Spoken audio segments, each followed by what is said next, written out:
नमस्कार, पहाड़ प्राइम देख रहे हैं आप। मैं हूं आपके साथ जया मिश्रा। बुलेटिन की शुरुआत करेंगे और सबसे पहले खबर देहरादून से आपको दे दें। देहरादून में सीएम पुष्कर सिंह धामी ने 5 इलेक्ट्रिक बसों को हरी झंडी दिखाई है और हरी झंडी दिखाकर रवाना किया है। इलेक्ट्रिक बस से जो है ISBT से जॉली ग्रांट एयरपोर्ट और सहस्त्रधारा तक चलेंगी। अभी तक स्मार्ट सिटी की 15 बसें शहर में चल रही हैं। इनमें ISBT से राजपुर, रायपुर और सेलाकुई मार्ग इसमें शामिल है। इन बसों का चालक अनुबंधित कंपनी के हैं, जबकि परिचालक परिवहन निगम से लिए गए। तो यात्रियों के लिए ये बड़ी सुविधा दी गई है और सीएम पुष्कर सिंह धामी ने हरी झंडी दिखाकर 5 इलेक्ट्रिक स्मार्ट बसों को रवाना किया है। सीएम पुष्कर सिंह धामी ने हरी झंडी दिखाई, उस वक्त की तस्वीरें आपको दिखा रहे हैं। 5 इलेक्ट्रिक स्मार्ट बसों को हरी झंडी दिखाकर आज यात्रियों को बड़ी सौगात सीएम ने दी।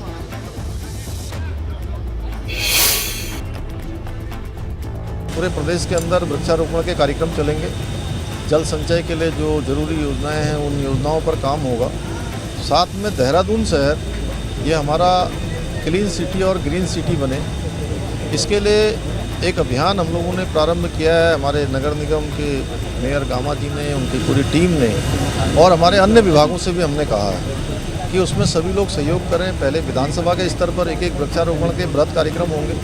उसके बाद यहाँ के जो 100 वार्ड हैं, 100 के 100 वार्डों में इस तरह के कार्यक्रम होंगे जिसमें कि बृहद रूप से वृक्षारोपण किया जाएगा।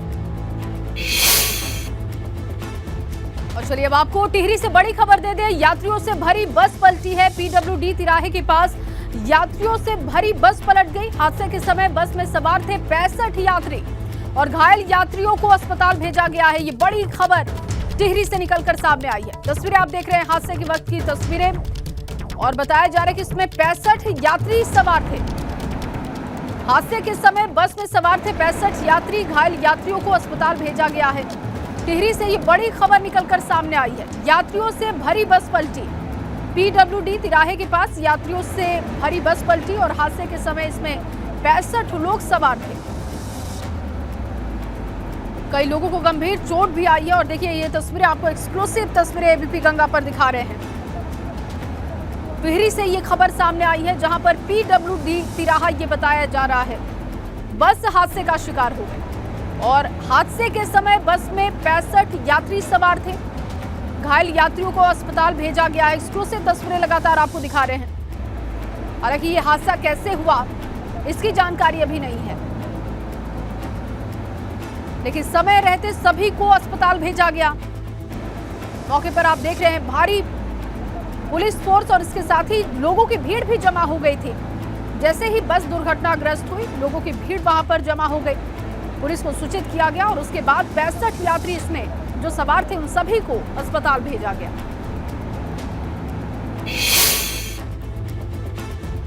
और वहीं हिंदूवादी संगठन की नेता साध्वी प्राची ने सीएम पुष्कर सिंह धामी से मुलाकात की है।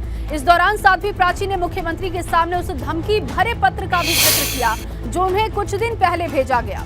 साध्वी प्राची की तरफ से सरकार से सुरक्षा की मांग की गई। तो सरकार से सुरक्षा की मांग साध्वी प्राची ने की है और सीएम से उन्होंने मुलाकात की। 21 जुलाई को सुबह हमारे आश्रम पर एक लेटर मिला है और उसमें जान से मारने की, जो कि पाकिस्तानी भाषा, पश्तो भाषा में लेटर है, उस बारे में भी मैंने बात की है। मैटर तो वही है क्योंकि उसमें सर तन से जुदा और योगी जी का भी नाम है और उसमें इस तरह नुपुर शर्मा की आवाज़, क्योंकि हमने जो नुपुर शर्मा ने कहा है वो सच है या तो इनकी किताब झूठ बोल रही है। बहस करिए ना खुले मंच पर, साध्वी प्राची तैयार है। और उधर साध्वी प्राची ने ओवैसी के कावड़ पर दिए गए बयान को लेकर भी निशाना साधा। साध्वी प्राची ने कहा कि कावड़ के नाम पर ओवैसी बेवजह बयानबाजी कर रहे हैं। कावड़ यात्रा पर जो सवाल उठा रहे हैं उनको शर्म आनी चाहिए, क्योंकि कावड़िए तपस्या करके एक बहुत बड़ा तप करते हैं, तब आकर के हरिद्वार से कावड़ उठाते हैं। रही बात ओवैसी जैसे नक्कारा लोगों की, मैं कोई बात करना नहीं चाहती, लेकिन पत्रकारों ने क्वेश्चन पूछा है, फिर भी मैं उसका जवाब दे देती हूँ। ओवैसी अपने गिरेबान में झांक करके देखे, जब ये हिंदुस्तान की सड़कों पे हाय तौबा मचाते हैं ना, खून खराबा करते हैं ना, ईद के टाइम कभी जबान खोली है इसने? हमारे कावड़ियों को लानत देने की जरूरत नहीं है। और चलिए अब बात कर लेते हैं पहाड़ से पाताल तक की तबाही के तांडव काल की। दरअसल उत्तराखंड में मानसून की बारिश ने पहाड़ से लेकर पाताल तक तांडव मचाया हुआ है। कई पहाड़ दरक रहे हैं, कहीं पर नदियां उफान पर हैं। कर्णप्रयाग में नेशनल हाईवे पर पहाड़ी दरकने का एक खतरनाक वीडियो सामने आया, जो इस वक्त आप देख पा रहे हैं। एक्सक्लूसिव तस्वीरें एबीपी गंगा पर आप देख रहे हैं, जिसमें पहाड़ी का बहुत बड़ा हिस्सा नीचे गिरता है। देखिए किस तरीके से चट्टान नीचे की तरफ गिरता है, और ये वीडियो जिस किसी ने भी देखा उसके रोंगटे खड़े हो गए। कुछ राहगीर वहां पर मौजूद थे जिन्होंने इस खतरनाक व्यू को अपने कैमरे में कैद किया है।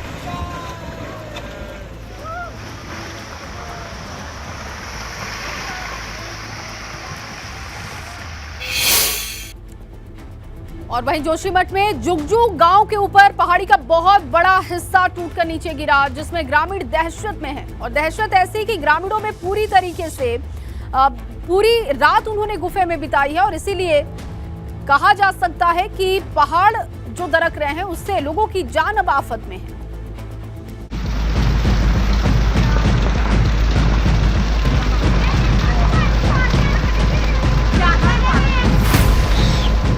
दरकते पहाड़ की ये तस्वीरें जोशीमठ की हैं।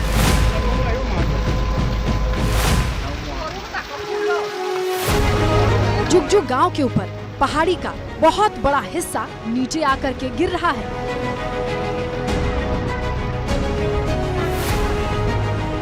जुगजू गांव रेड़ी गांव के ठीक सामने है, और रेड़ी गांव वही गांव है जहां पिछले साल आपदा में बड़ी तबाही हुई थी। जिस समय ये घटना हुई, गांव के लोग अपने घरों में मौजूद थे। चट्टान गिरने का शोर सुनकर ग्रामीणों ने फौरन अपना घर खाली कर लिया और एक गुफा के अंदर जाकर छिपे, जिससे उनकी जान बच पाई। भारी बारिश के कारण जो है कि बहुत जबरदस्त ढंग से 10:30 बजे रात से जो है कि चट्टान टूट रहा है, और हम लोग जो है कि इस प्रकार बारिश में रात गुजारने के लिए इस गुफा में मजबूर हुए हैं। ये तस्वीर जिस किसी ने देखी वो दहशत में है। देखिए पहाड़ी का कितना बड़ा हिस्सा नीचे गिर रहा है, हर तरफ धूल का गुबार नजर आ रहा है। ऐसे हालात में भला कोई अपने घर में कैसे रह पाए? पता नहीं कब मुसीबत का मलबा घरों को जद में ले और लोग अपने घरों में कुछ इस तरीके से डरते हुए जीने को मजबूर हैं। एबीपी गंगा के लिए जोशीमठ से रणजीत रावत की रिपोर्ट। और उधर मूसलाधार बारिश के बाद रुद्रप्रयाग में अलकनंदा नदी का जलस्तर लगातार बढ़ते जा रहा है। अलकनंदा नदी खतरे के निशान को पार कर गई है। नदी के घाट पर बनी भगवान शंकर की 10 फीट ऊंची मूर्ति भी पानी में डूब गई।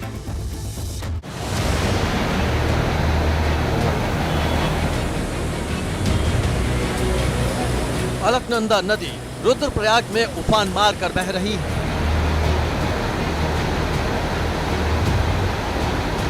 अलकनंदा का जलस्तर खतरे के निशान को पार कर चुका है, तो वहीं घाट भी पानी में डूब गए हैं। अलकनंदा का जलस्तर बढ़ने से बेलनी पुल के नीचे बनी भगवान शंकर की 10 फीट ऊंची मूर्ति भी पानी में डूब गई है। इस समय हम खड़े हैं अलकनंदा नदी के किनारे। आप देख सकते हैं किस तरीके से नदी का जलस्तर बढ़ चुका है, और जो नदी किनारे घाट है वो जलमग्न हो चुके हैं। कल तक की बात करें तो घाट का ऊपरी हिस्सा भी दिखाई दे रहा था, वह भी अब जगह जगह जलमग्न हो चुके हैं। इसके अलावा 15 मीटर ऊपर जो इस स्थान पर एक मूर्ति भी थी 10 फीट ऊंची, वह भी जलमग्न हो चुकी है। तो कह सकते हैं कि लगातार हो रही बरसात के कारण जो है दिक्कतें लोगों की बढ़ गई हैं, और जो हाईवे पर लोग सफर कर रहे हैं उन्हें भी खासी दिक्कतों का सामना करना पड़ रहा है। रुद्रप्रयाग में अलकनंदा नदी का खतरे का निशान 626 मीटर है, लेकिन नदी इस निशान से ऊपर बह रही है। नदी किनारे स्थित घाटों का भी कुछ अता पता नहीं है। घाटों के ऊपर से पानी बह रहा है। जलस्तर बढ़ने से नदी किनारे स्थित आवासीय भवनों को भी खतरा है, इसलिए प्रशासन की तरफ से लोगों को आगाह किया गया है। एबीपी गंगा के लिए रुद्रप्रयाग से रोहित डेमरी की रिपोर्ट।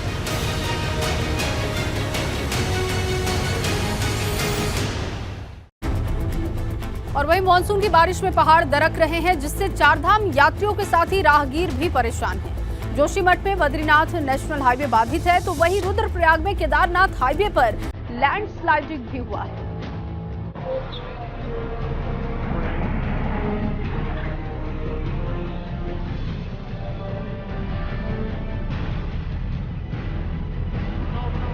मॉनसून के मौसम में दरकते पहाड़ राहगीरों के लिए सिरदर्द बन गए हैं।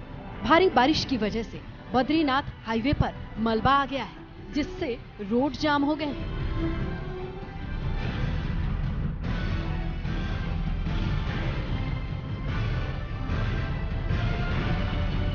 ये तस्वीरें देखिए, ये जेसीबी रोड खोलने में जुटी हुई है, मगर मलबा इस कदर गिरा है कि उसे हटाना आसान नहीं है।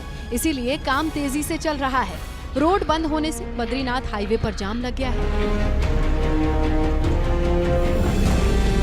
काफी देर बाद हाईवे खुला, तब कहीं जाकर रोड पर आवाजाही शुरू हो पाई।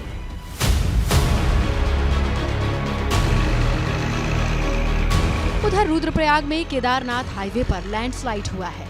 नेशनल हाईवे पर बड़े बड़े पत्थर और मलबा आने के बाद किस तरीके से हाईवे बाधित है, देखिए।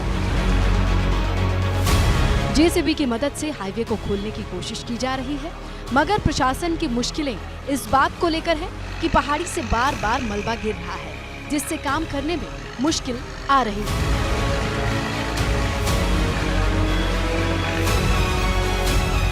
चारधाम यात्रा चल रही है, ऐसे में चारधाम यात्रियों के साथ ही राहगीरों की भी मुश्किलें बढ़ गई हैं। एबीपी गंगा के लिए रुद्रप्रयाग से रोहित डिमरी के साथ जोशीमठ से रणजीत रावत की रिपोर्ट।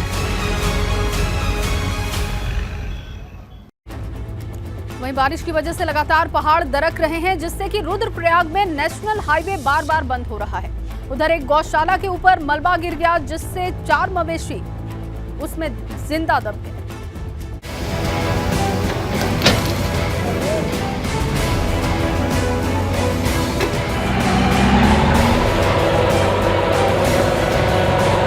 रुद्रप्रयाग में मानसून की बारिश आफत बनकर बरस रही है। सिरोपगढ़ में पहाड़ी से बार बार मलबा गिर रहा है, जिससे चारधाम यात्री परेशान हैं। यात्रियों की मुश्किलों को आप इन 2 तस्वीरों से समझिए। एक तरफ सिरोपगढ़ में ये पॉइंट पर जहां पर बार बार मलबा गिर रहा है, तो वहीं दूसरी तरफ राहगीर रोड खुलने का इंतजार कर रहे हैं। सिरोपगढ़ में बार बार मलबा आ रहा है और जैसे ही बारिश आ रही है तो ऊपर से लैंडस्लाइड हो रहा है। तो वहाँ पर हम लोगों ने पुलिस विभाग को पुलिस वाले उनको लगा रखे हैं और वहाँ पर 2 जेसीबी दोनों तरफ से ही वो काम कर रहे हैं। जैसे ही मलबा आता है उसको हटा दिया जाता है और यातायात सुचारू हो जाता है। बारिश का कहर ग्रामीणों पर भी है। बुढ़ाना गांव में बारिश की वजह से गौशाला गिर गई। इस दौरान गौशाला के अंदर 4 मवेशी दब गए। हमको सुबह 5 बजे के लगभग बुढ़ना गांव की जो सूचना मिली थी, सूचना मिलते ही हमारी वहां पर एक टीम पहले ऑलरेडी है वहां पे, उनको वहां से मार्च करवाया था। तो रास्ता जगह जगह पर रोड ब्लॉक हो रखी थी, जिससे कि तुरंत उसी समय जेसीबी द्वारा खुलवा करके और जो हमारे टीम थी वो वहाँ पर पहुँच चुकी थी। तब तक वो दब चुका था, उनके लिए जेसीबी मौके पे है। घटना के बाद रेस्क्यू टीमों ने मोर्चा संभाल लिया, मलबा साफ किया गया, मगर तब तक 4 मवेशी मौत के मुंह में समा चुके थे। बारिश की वजह से केदारनाथ हाईवे पर जगह जगह भूस्खलन हो रहा है। हाईवे सिल्ली, बांसवाड़ा, मुनकटिया और सिरोपगढ़ में बाधित है। ऐसे में चारधाम यात्रियों के साथ उन लोगों की मुश्किलें बढ़ गई हैं, जिनकी इस रोड से आवाजाही होती है। एबीपी गंगा के लिए रुद्रप्रयाग से रोहित डिमरी की रिपोर्ट। और इस बीच बड़ी खबर रुड़की से है। रुड़की में घर की रेलिंग से लटका पुलिस जवान का शव बरामद हुआ है। चमोली जिले में तैनात था पुलिस जवान और कावड़ की ड्यूटी के लिए आया था घर। सिविल लाइन कोतवाली के मोहनपुरा क्षेत्र का ये मामला बताया जा रहा है। बड़ी खबर रुड़की से आपको बता रहे, चमोली जिले में तैनात था पुलिस जवान और कावड़ की ड्यूटी में वो घर आया हुआ था। सिविल लाइन कोतवाली के मोहनपुरा क्षेत्र का मामला। और अब खबर कर्णप्रयाग से है, जहां कर्णप्रयाग में बद्रीनाथ हाईवे पर सफर करना सिरदर्द बन चुका है। पहाड़ी से आए दिन मलबा गिर रहा है, जिससे कि इस मार्ग से सफर करने वाले राहगीरों और चारधाम यात्रियों की मुश्किलें लगातार बढ़ती हुई दिखाई दे रही हैं। उधर मूसलाधार बारिश से नदी नाले भी उफान पर हैं। कर्णप्रयाग के पास नेशनल हाईवे का एक हिस्सा पिंजर नदी में समा गया।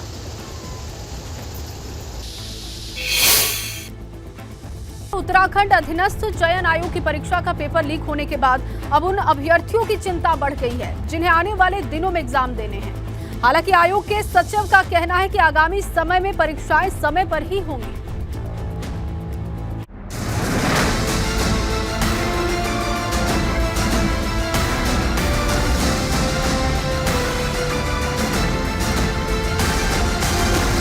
उत्तराखंड अधीनस्थ चयन सेवा में भर्ती घोटाले के बाद उन छात्रों की टेंशन बढ़ गई है जो इस परीक्षा को पास कर मेरिट लिस्ट में आ गए थे।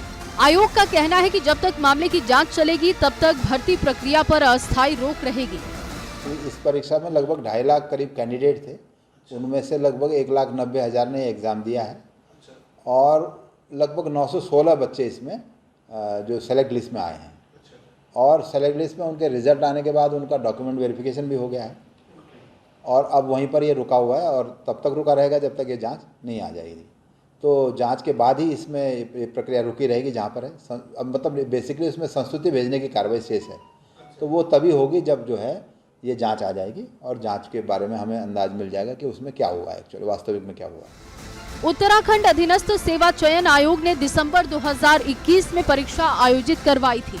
ग्रेजुएट लेवल की परीक्षा में 916 पदों के लिए तकरीबन 1,90,000 अभ्यर्थियों ने परीक्षा दी थी। इस परीक्षा के बाद अब आने वाले दिनों में होने वाली आयोग की परीक्षा को लेकर भी सवाल उठ रहे हैं। सवाल ये है कि क्या इन परीक्षाओं को तय समय और निष्पक्षता से कराया जाएगा। अभी जो निर्धारित शेड्यूल है वो तो हमारा 31 जुलाई को एक एग्ज़ाम है मुख्य आरक्षित दूरसंचार विभाग का 272 पदों के लिए, तो वो एग्ज़ाम हम करेंगे, उसमें कोई समस्या नहीं है। और क्योंकि जैसा मैंने कहा कि ये तो एक कंपनी थी कुछ कंपनियों में से जो सेवाएं देती है, अलग अलग कंपनी होती हैं और हम बहुत सारा सेवा प्रदाताओं से सहयोग लेते हैं और कम से कम मैं समझता हूँ कि एक नहीं कई सारी कंपनीज हैं जिनसे हम काम लेते हैं। तो वो स्थिति नहीं है कि ये कंपनी हो गई तो एग्ज़ाम का क्या होगा, ऐसा स्थिति नहीं है। पेपर लीक मामले में एसआईटी और विजिलेंस अपने स्तर से जांच कर रही है। इस मामले में अब तक कई आरोपियों की गिरफ्तारी भी हो चुकी है। उत्तराखंड अधीनस्थ चयन सेवा आयोग की ग्रेजुएट लेवल की परीक्षा में हुई धांधली के बाद कई तरह के सवाल खड़े हो गए हैं। जहां आयोग सवालों के घेरे में है, वहीं वो कंपनी भी सवालों के घेरे में है जो कंपनी आयोग के साथ आउटसोर्स के रूप में काम कर रही थी, क्योंकि एसआईटी ने उसके कर्मचारी को धर दबोचा है।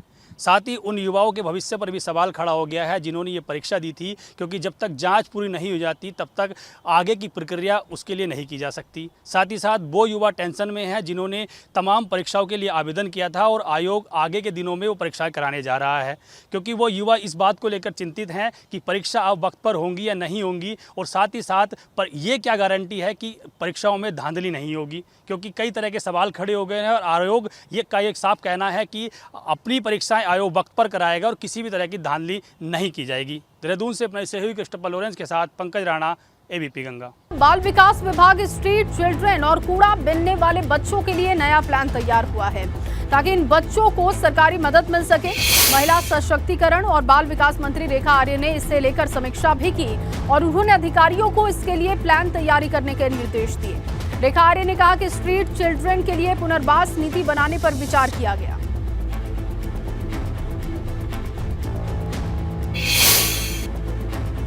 और अब खबर हल्द्वानी से, जहां हल्द्वानी में व्यापारियों ने जीएसटी के सर्वे का विरोध शुरू कर दिया है। व्यापारियों का कहना है कि अगर जीएसटी विभाग के अधिकारी उन्हें भरोसे में लिए बगैर सर्वे के नाम पर दुकानों में छापेमारी करेंगे तो उसका व्यापार मंडल पुरजोर विरोध करेगा। साथ ही जीएसटी विभाग के खिलाफ आंदोलन किया जाएगा।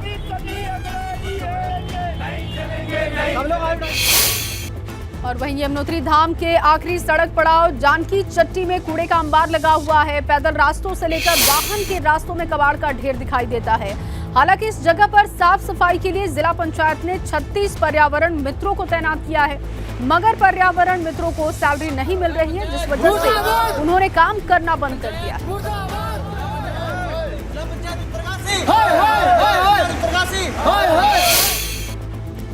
और अगली खबर पौड़ी से है, जहां पौड़ी में पर्यटन विभाग की तरफ से युवाओं को बर्ड वॉच का प्रशिक्षण दिया जा रहा है, जिससे युवाओं को परिंदों के बारे में जानकारी मिलेगी और इसके जरिए वो बर्ड वॉचिंग के गाइड और ट्रेनर बनकर रोजगार पा सकेंगे। एक्सपर्ट्स का कहना है कि प्रदेश में करीब 700 प्रजाति के बर्ड्स मौजूद हैं, जिनका अवलोकन अब युवा करेंगे।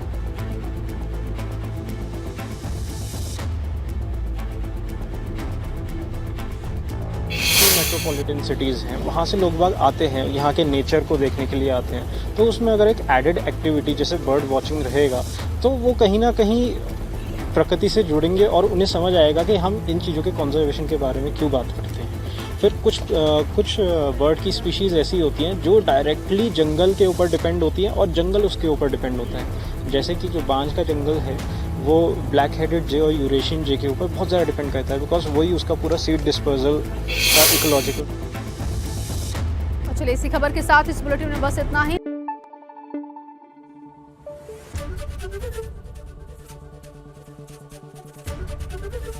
एबीपी गंगा, खबर आपकी, जुबान आपकी।